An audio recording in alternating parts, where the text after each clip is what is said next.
Welcome back to Fox Eyes on the Hill Live this Sunday morning. If you're looking to buy or sell a house, mortgage rates appear to be staying at 7%, at least for now. The housing market is in our area strong, with sales up just over 7%. Median prices up over 9%. Last total active listings were up 22%. What's selling and where are the opportunities for value? We're happy to bring back in Corey Burr. Is the Senior Vice President at TTR Sotheby's International. Has been in the real estate business for decades. Corey, it's good to see you. We Thanks. were expecting a couple of months ago that the Fed was going to come out in June and lower interest rates. It's pretty clear now that's not happening. In fact, you know, we've heard some conversation that that's being pushed out to September, maybe even October. It doesn't seem to have that big of effect on the housing market, though. Why is that, and what do you see? Well, it's truly amazing that with rates having gone from under 3 to over 7, that the median sales price is up 9.2% in our region. That's almost unheard of that that could take place in that environment.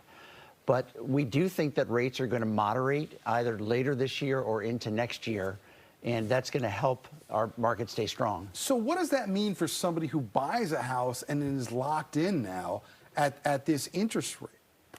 Well, they always have the opportunity to refinance, and that typically takes about a 1 to 1.5% reduction in the 30-year fixed mortgage for it to make sense.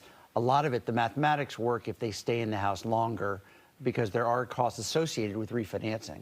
What kinds of families are you seeing buying these houses? Because is this a situation where we're seeing people who are already in the area that are moving up to larger homes, or are we having an influx of people from out of the area?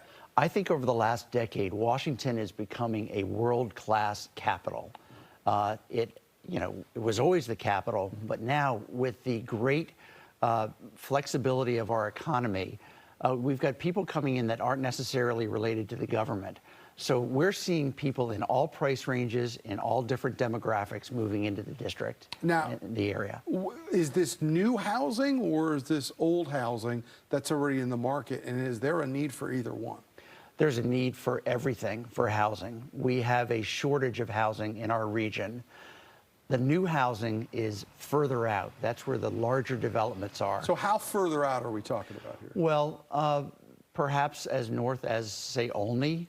We're seeing properties. A lot's going on in Frederick County, and then out west past Dulles and down 95 with those great express lanes. You know, there's a conventional wisdom in the DMV area that, you know, the further out you go, the more house you get. But you're also now, with that, if you're going to work downtown, you're going to have a commute to go along with that. Our work styles have changed, especially the last couple of years post-pandemic.